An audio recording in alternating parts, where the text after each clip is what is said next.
초대교회는 사울의 등장을 통해서 새로워졌습니다. 사울의 등장을 통해서 부흥하게 되었고 오히려 폭넓어지는 경험을 하게 되었습니다.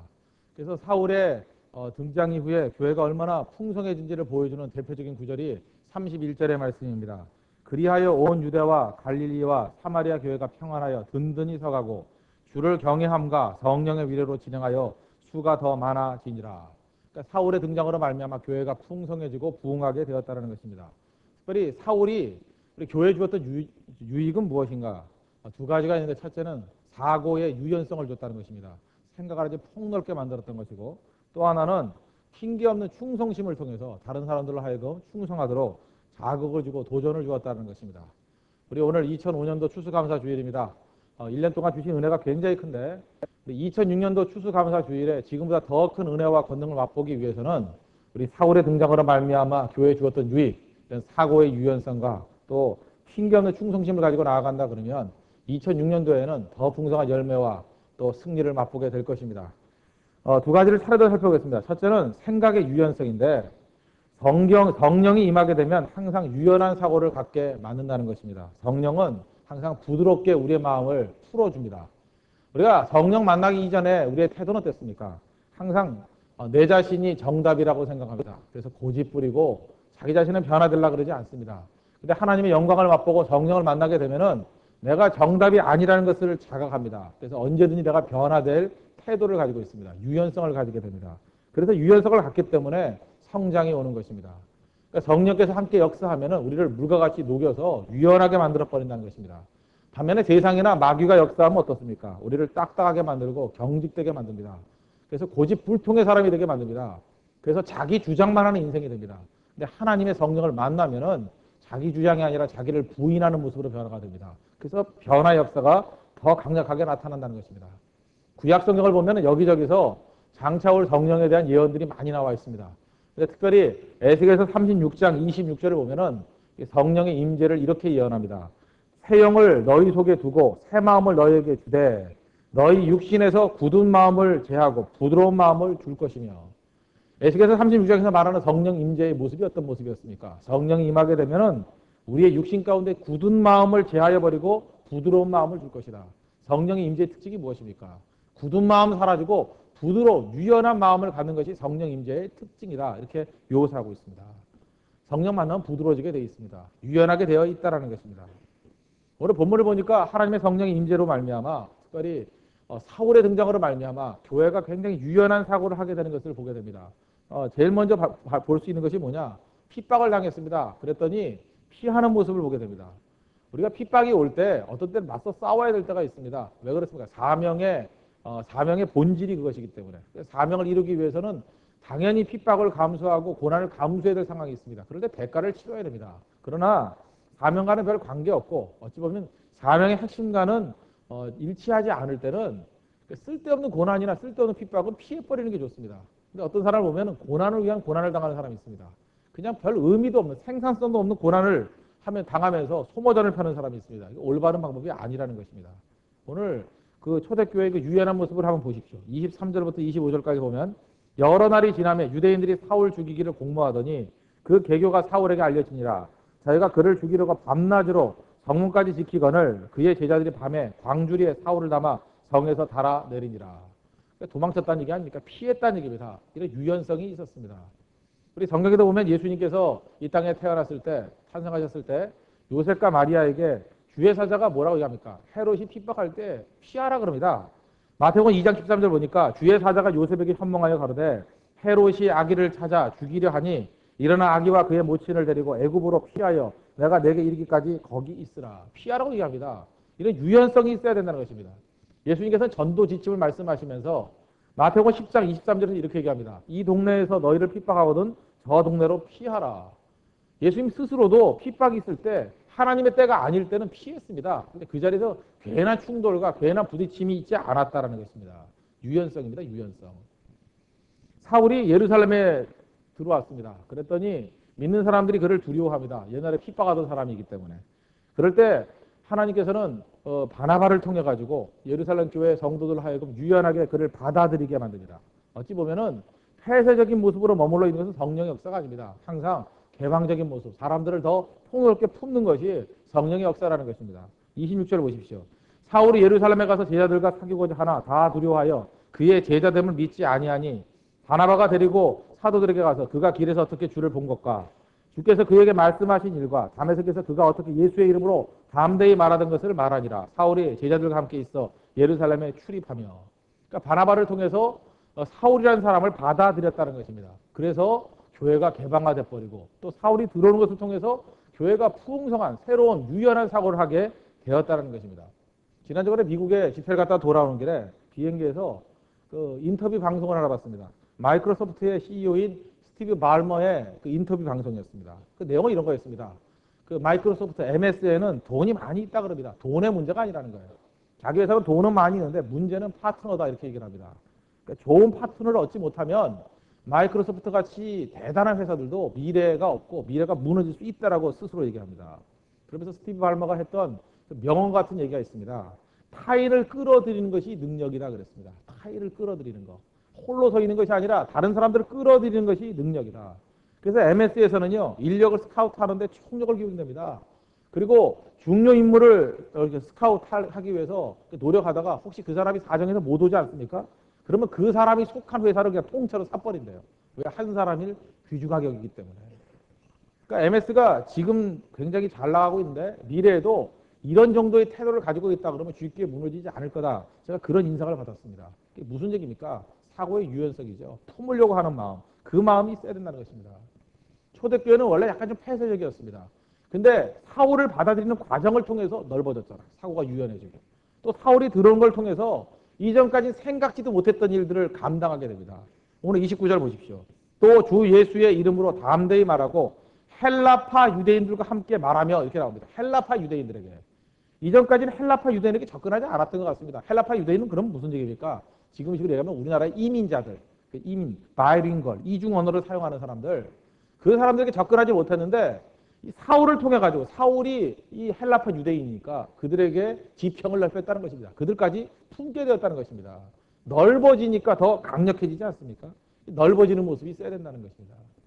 하나님의 성령께서 우리 가운데 역사하게 되면요, 항상 우리의 생각이 넓어집니다. 포괄적인 생각을 하게 된다는 것입니다. 제가 얼마 전에 우리 리더 모임을 할 때 청년들 리더들에게 그런 얘기 했습니다. 아무리 가난하고 돈이 없다 할지라도 포브스 읽으라고. 포브스라는 잡지 정기 구독하라고 제가 그런 얘기를 했습니다. 왜 그렇습니까? 포브스는 전 세계에 있는 부자들이 읽는 잡지이기 때문에 그렇습니다. 그들이 본다고요. 부자들의 생각을 알아야 될 거 아닙니까? 우리나라 땅덩어리 좋고 가진 거 인력밖에 없지 않습니까? 그럼 어떻게 해서 돈을 벌 수 있어요? 돈 버는 게 간단한 거 아니에요. 부자들이 돈을 써야 돈을 벌 거 아니에요. 그 부자들의 마음을 읽어야 될 거 아닙니까? 그래야 되는데 많은 사람들이 무조건 비판만 합니다. 안 된다 그럽니다. 지피지기면 백전백승이라 그랬잖아요. 저걸 알아야 될 거 아닙니까? 상대를 알아야 될 거 아니에요. 아는 일에 대해서는 게으르고 비판하는 일에 있어서는 부지런하고 말이 되냐는 거예요. 알아야 될 거 아닙니까? 아무리 배고파도 라면을 먹더라도 포브스 읽으라 그랬습니다. 오히려 갈비탕 사 먹고 스포츠 신문 읽기보다는 라면 먹고 포브스 읽는 것이 미래가 있습니다. 왜? 알아야 되기 때문에. 자꾸 사고의 폭이 넓어져야 됩니다. 좁은 지역에 자기가 소속된 작은 문만 깨닫는다고 되는 게 아니라는 것입니다. 제가 일전에 그런 말씀 드렸죠. 어떤 목사님이 계시는데 그 교회가 굉장히 사이즈가 큰 교회입니다. 거기 어떤 부교육자가 들어왔는데 이렇게 포부를 얘기합니다. 저는 빈민 목회가 꿈입니다. 참 그 야무지고 훌륭한 분이죠. 가난한 사람들을 위해서 헌신하는 것이 제 꿈입니다. 그렇게 얘기하는 부목사님이 계셨답니다. 근데 그 담임 목사님께서 그 부목사님을 서초동에 있는 제일 부자들이 많이 모이는 동네로 이렇게 배당을 했다는 거예요. 거기 가서 사역을 하라. 그래도 약간 화를 냈답니다. 이게 분노심을 가지고 도대체 목사님이 내 의지를 꺾으려고 그러는 것입니까? 빈민 목회 하려고 그러는데 어떻게 부자 동네로 나를 보내십니까? 그랬더니 그 목사님이 설명하기를 부자를 모르고 무슨 빈민 목회를 하느냐 되물었다는 거예요. 부자를 모르고 어떻게 빈민 목회를 하느냐? 너 혁명하려고 그러느냐? 내가 부자를 모르고 그 마음을 가지고 빈민 목회 한다고 들어가면 가난한 사람들 모아놓고 그의 마음 가운데 미움식 열어올 거라고. 가난한 사람들에게 미움식 열으면 그 사람들이 영원히 가난하지 그 가난을 벗어날 수 있을 것 같냐고. 맞는 얘기 아닙니까? 여러분 우리가 혁명을 해도 예수 혁명을 해야지 이런 혁명 할 겁니까? 부자 동네에 들어가서 부자들 접해 보니까 이제까지 자기들은 부자들은 아무 문제도 없고 평안하게 이제 호의호식 살고 살아가는 줄 알았더니 가봤더니 그들에게도 똑같은 인간의 문제를 가지고 있더라는 거예요. 가정의 아픔이 있고 상처들이 있고 관계의 깨짐이 있고 공허감들이 있고 많은 아픔들이 있다는 것입니다. 그때 알았다는 거예요. 너무 작은 부분, 부자냐, 가난한 사람이냐, 그걸로 사람 나누는 것은 전혀 근거가 없다는 거예요. 근거가. 인간성을 분석할 때. 그보다 좀 더 넓은 걸로 분석해야죠. 우리가 분석할 수 있는 인간 분리는 뭡니까? 그리스도를 아는 자인가, 그리스도를 모르는 자인가, 그거 아니에요? 하나님의 백성인가, 하나님 밖에 있는 백성들인가, 잃은 자들인가, 그걸 구분해야 될 거 아닙니까? 큰 걸로 구분해야 돼, 큰 걸로. 그러면 비록 많은 돈을 가지고 있다 할지라도 그리스도 밖에 있는 사람들을 불쌍히기는 마음이 있어야죠. 저들 건져내야 된다는 마음. 사고의 폭이 커져야 된다는 것입니다. 넓지 않으면 아무리 열심히 뛰고 아무리 인본주의적인 시각을 가지고 헌신한다 할지라도 열매는 없습니다. 헛수고입니다. 잊지 말라는 거예요. 성령의 역사하게 되면 하나님의 시각으로 이 사고의 폭이 넓어지게 되어 있습니다. 사도행전 1장 8절 말씀 모르는 사람 없겠죠. 오직 성령이 너희에게 임하시면 너희가 권능을 받고 예루살렘과 온 유대와 사마리아 땅끝까지로 내 증인이 되리라. 예수님 승천하시기 전에 제자들에게 주신 말씀입니다. 여기서 이미 이루어진 게 뭡니까? 성령이 임하고 임했죠. 권능도 받았죠. 다 이루어졌습니다. 이제 이루어지지 않은 게 뭐가 있습니까? 딱 하나예요. 가는 거. 땅끝까지 가는 거. 그것만 빼놨습니다.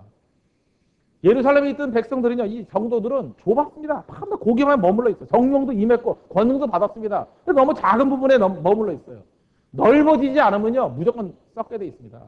그 교회가 썩잖아요. 어떻게 썩습니까? 이미 배웠죠. 사도행 6장에 보십시오. 과부들의 구제하는 문제로 썩어버리잖아요. 갈등이 일어나 버리잖아요. 갈등이 일어나는 이유가 뭡니까? 넓어지지 않으면 갈등이 일어난다니까요. 넓어지지 않으면. 창세기를 보시죠. 창세기 보면 아브라함이 나오지 않습니까? 너는 내 본토 친척 아비 집을 떠나 내가 내게 지시할 땅으로 가라. 넓어지라는 얘기잖아요. 근데 해결하지 못한 문제가 뭐였습니까? 조카 롯. 이별하지 못했잖아요. 아마 아들이 없어가지고 아들같이 귀하게 여겼던 조카가 롯이었는지 모르겠습니다. 그래서 결별 못했잖아요. 넓어지지 않으니까 어떤 일이 벌어지니까 갈등이 생기잖아요. 양쪽 목자들끼리 다툼이 일어나고 어떻게 해결됐습니까? 넓어지니까. 각각 갈라져서 넓어지니까 해결돼 버리지 않습니까? 여러분 성도 여러분의 삶 가운데 갈등이 있습니다. 저는 이렇게 얘기하고 싶습니다. 갈등에는 뜻이 있다. 여러분 삶 가운데 갈등에 분명히 뜻이 있습니다. 왜 갈등이 있습니까? 우리가 고난이 임하고 그러면 이거 시간 지나면 해결되겠지. 넘어가면 되겠지. 그렇지 않습니다. 언제 그 갈등과 고난이 해결되는지 아십니까? 사고의 폭이 넓어지면 해결된다는 거예요.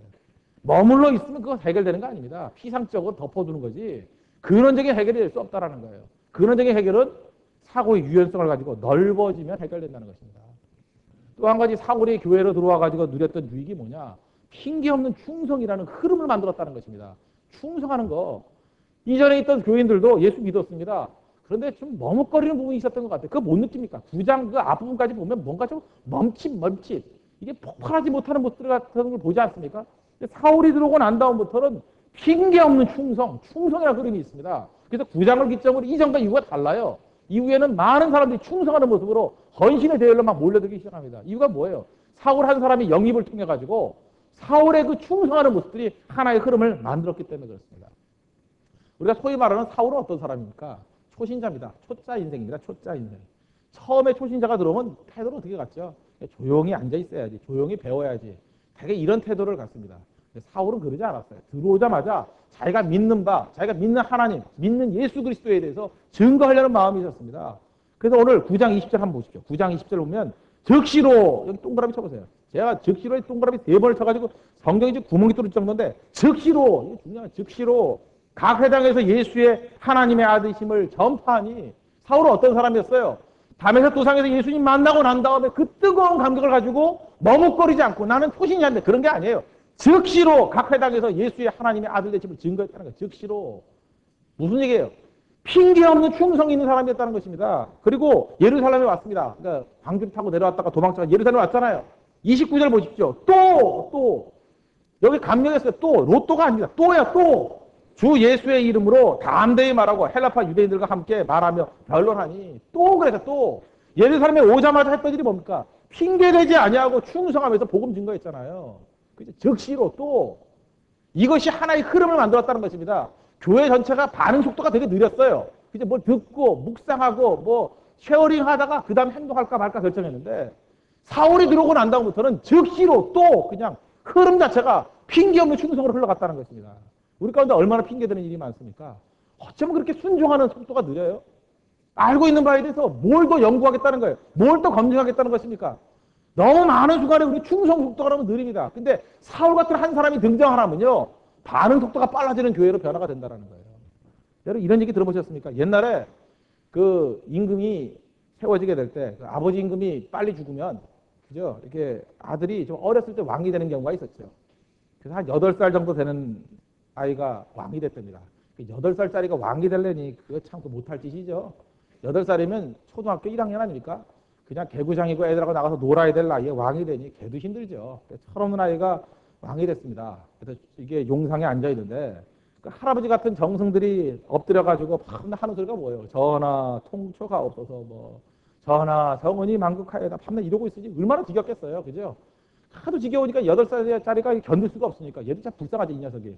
왕한테 녀석 그런 거 죄송하지만 하여튼간에 이 왕이라는 녀석이 참 괴롭잖아요. 8살짜리니까.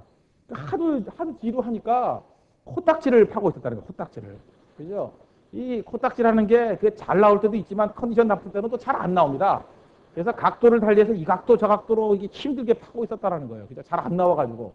그죠? 그 손톱에 잘 걸리지도 않고 해서 열심히 파고 있었다는 거예요. 그런데 그것을 이제 보고 있던, 그죠? 이게 많은 그 정승들, 민망하잖아요. 그래서 대표로 영의정이 하도 민망해서 그랬다는 거예요. 전하, 민망하옵니다. 그랬다는 거예요. 그랬더니, 그러면 이제 좀 품위 있게 얘기를 해야 되는데, 얘는 아주 어려가지고, 아주 그냥 왕같지 않은 대답을 했다는 거예요. 너도 해봐. 재밌어. 그랬다는 거예요. 너도 해봐. 재밌어. 그래서 아주 분위기를 깨버렸어요. 그죠? 그러다가 이제 그날은 끝났습니다. 이제 영의정이 이제 집으로 돌아왔습니다. 아무리 영의정이지만 이제 집에 들어오면 긴장이 풀리지 않겠습니까? 긴장이 풀렸습니다. 그 정승 부인이 이 밥을 차려가지고 들여옵니다.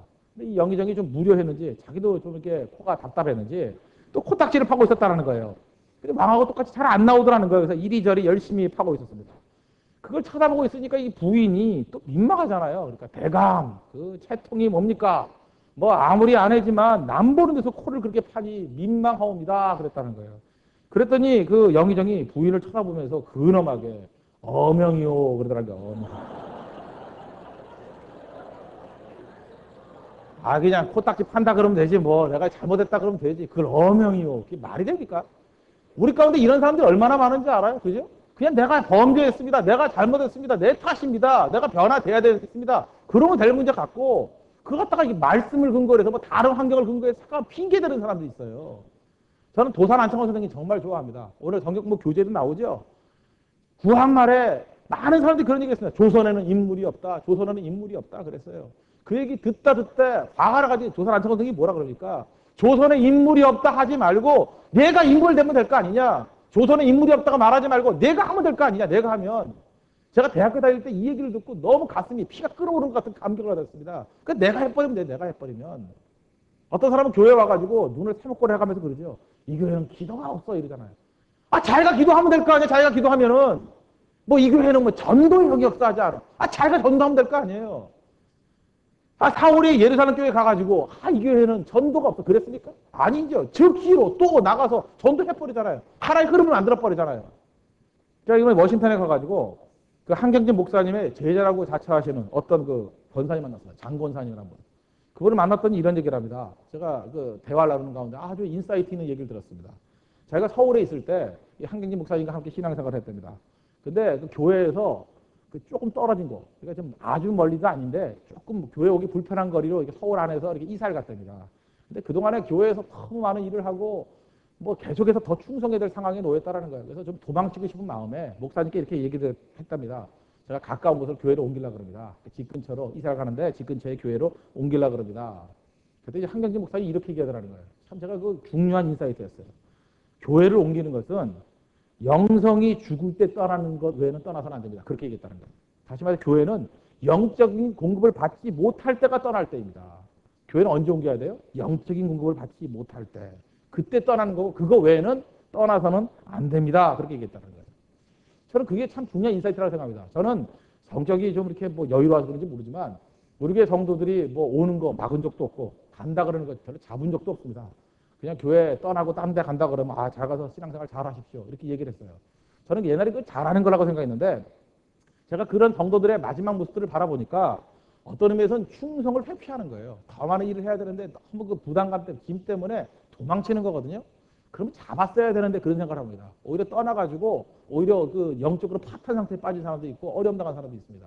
제가 어떤 면 약간 좀 죄의식이 있습니다. 잡았어야 되는데 그죠? 그냥 내보는 게 아니었구나.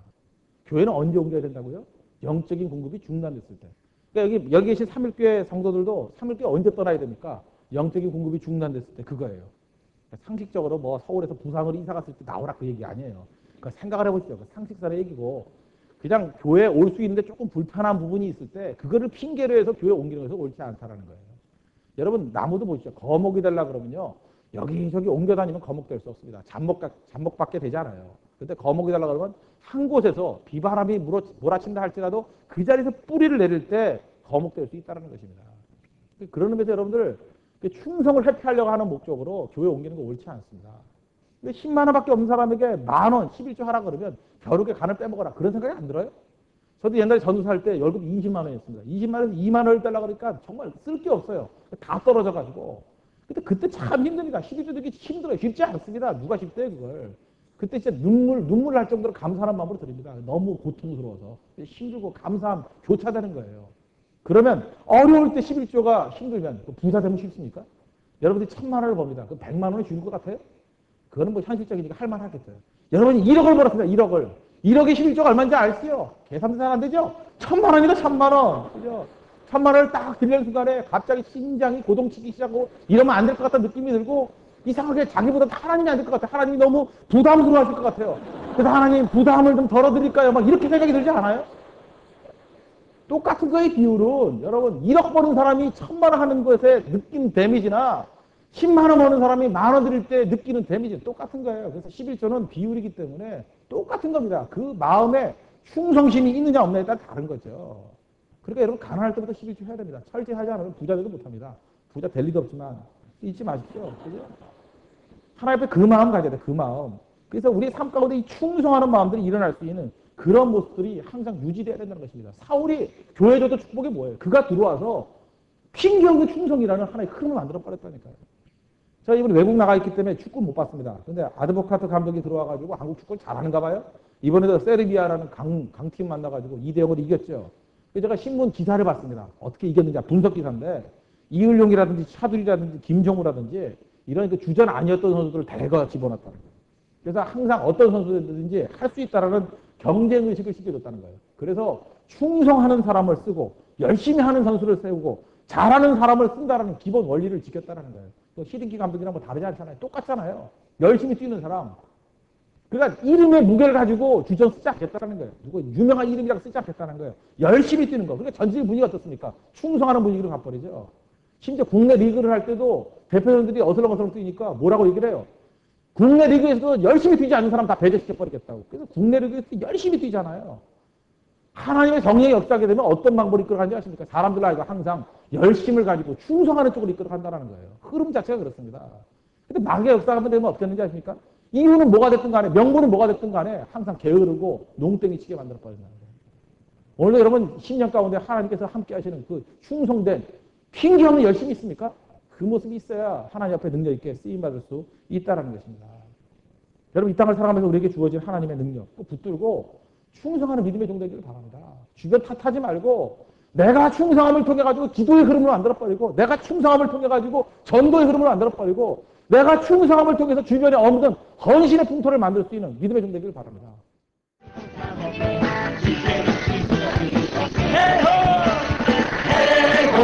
주의 자비하심과 주의 은혜로 나는 영원히